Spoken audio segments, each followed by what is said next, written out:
श्रीमन्महागणाधिपतये नमः। श्री सरस्वत्यै नमः। श्री सद्गुरुभ्यो नमो नमः।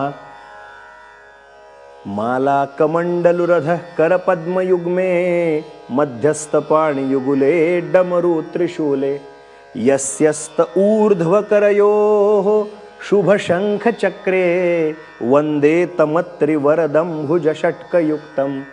अवधूतचिंतन श्री गुरुदेव दत्त श्रीपाद श्रीवल्लभ श्रीमन् नृसिंह सरस्वती स्वामी महाराज की जय। श्रीमद वासुदेवानंद सरस्वती स्वामी महाराज की जय। श्री गुरुदेव दत्त गुरुदेव दत्त गुरुदेव दत्त दत्त दत्त। मंडळी नमस्कार। नारायण स्वामी महाराजांचं दिव्य असं चरित्राचं अवगाहन करत असताना सद्गुरूंच्या कडून ज्ञानबोध प्राप्त झाला। अरे हा नरजन्म मिळालाय तो वादविवाद करण्यासाठी नाही। जर तू वादविवादात अडकून पडलास तर ज्ञान प्रज्वालितो ज्ञानमय प्रदीपः, ज्ञानाने ज्ञान द्यायचं असतं। बघा सर्वात श्रेष्ठ जर दान कुठलं असेल तर ते ज्ञानदान आहे। तुम्ही एखाद्याला अन्नदान केलं, निशंकपणे अन्नदान हे सर्वश्रेष्ठ दान आहे, परंतु अन्नदान केलं तर आत्ता तृप्ती होईल पण रात्री काय ही विवंचना आहे। किंवा आजच्या दिवसभरात 2 दिवस 7 दिवस अन्न एखाद्याला दिलं तो 8व्या दिवशी म्हणेलच त्याला पुन्हा ती भूक लागणार आहे। द्रव्य दिलं तर अधिक पाहिजे ही भावना राहणार आहे। वस्त्र दिलं तरी तेच राहणार आहे। परंतु ज्ञानदान हे असं दान आहे की ते दान म्हणून समोरच्याला जर दिलं तर याच्याकडचं देणाऱ्याचं कमी नाही होत पण घेणारा मात्र सुखावतो। हे ज्ञानदानाचं काम तुला करायचं आहे, ईर्ष्या स्पर्धा करायची नाही। तू परत जा। कालच्या भागात मी एक फार महत्त्वाचा मुद्दा आपल्या पुढे ठेवला होता। काय मुखातनं शब्द गेले, काशी विश्वनाथांचं स्मरण करून भगवती गंगेच्या तीरावरती माझ्या मुखातनं हे आलेले शब्द आहेत ते निश्चित खरे होतील। मी सांगतो ते ऐक। अनंत कोटी ब्रह्मांडाचे नायक राजाधिराज सद्गुरुराज योगीराज कृष्णा पंचगंगा संगम तीरवासी भक्त कामकल्पद्रुम अनंत कोटी ब्रह्मांड नायक श्रीमन नृसिंह सरस्वती स्वामी महाराज तुझी वाट पाहतायत। हे शब्द इतके हृदयापर्यंत पोचले नारायण शास्त्रींच्या वाहवा रे वाहवा। दत्तात्रेयांचे द्वितीय अवतार तुझे वाट पाहतायत कृष्णा तटी नृसिंहवाडी या क्षेत्रात।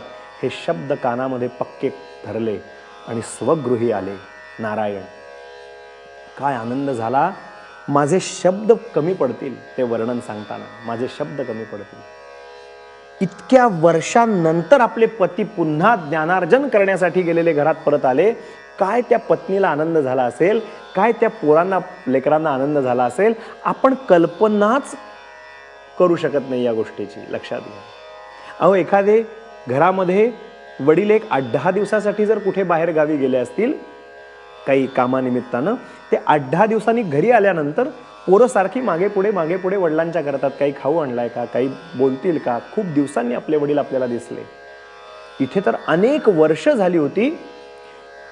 कुठे काशी, कुठे हे कर्नाटकामध्ये विसापूर गाव आणि या अशा सगळ्या पद्धतीने राहत असताना तारळ्याला आपल्या आप्त इष्टांच्याकडे मंडळींना आणि मुलांना सोडून गेलेले होते। म्हणून तिथेच पोचल्यानंतर श्वशुरगृही गेल्यानंतर श्वशुरांना सासरीबुवांना पण अत्यानंद झाला। आपले जावई परत आले।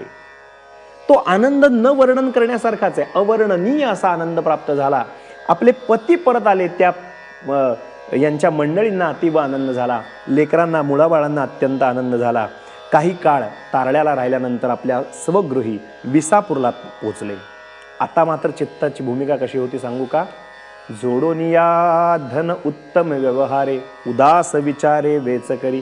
हे जे तुकोबारायांचं प्रमाण आहे ना त्याप्रमाणे कोणी कुठे याज्ञिक कर्माला बोलावलं गेलं जावं, जोडोनिया धन उत्तम व्यवहारे उदास विचारे वेच करी। आता प्रपंचामध्ये अडकायची भूमिका नव्हती कारण गुरूंनी दिलेला एक शब्द होता, परम कृपाळू नृसिंह सरस्वती स्वामी महाराज तुला संन्यास देतील आणि ते तुझी वाट पाहतायत। तू तिथे जा, तुझं परम कल्याण स्वगृही गेल्यानंतर आहे। ती ओढ मनाला लागलेली होती। काय झालं सांगू का आपल्याला। नारायण शास्त्रींना विसापूरला मुक्कामाला आल्यानंतर 2 ही आपत्ती झालेली आहे। पहिला मुलगा झाला होता, ही 3 अपत्य आता घेऊन तिथं ते राहत आहेत आणि एक घटना घडली. काय घटना घडली? यांची जी द्वितीय पत्नी म्हणजे ही जी दुसरा विवाह झाला होता, ह्या मंडळींचं आकस्मिक निधन झालं.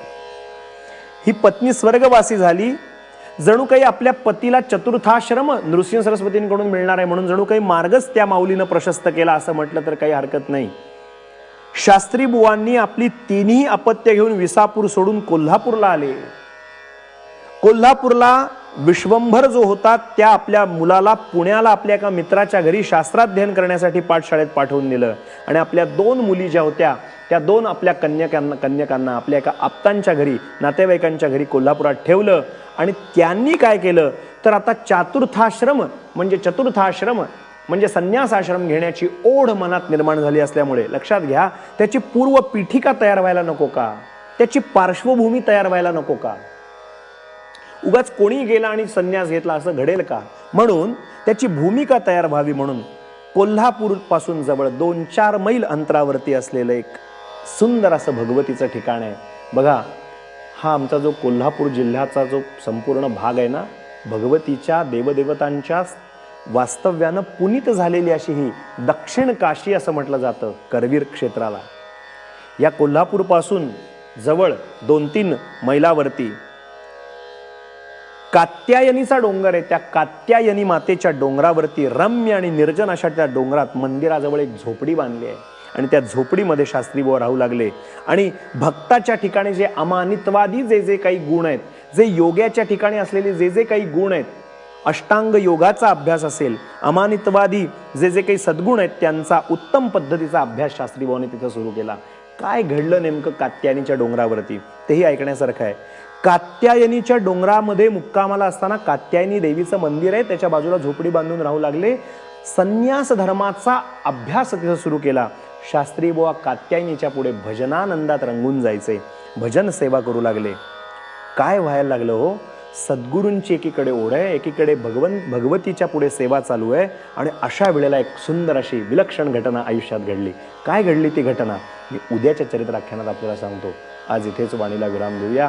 अत्रिपुत्र दत्तात्रेयांच्या पवित्र नामाचं स्मरण करू. श्रीमन्नारायण स्वामीं दयाब्धे तारक पददायीन अशी प्रार्थना नारायण स्वामींची करूया. अवधूत चिंतन श्री गुरुदेव दत्त दत्त दत्त.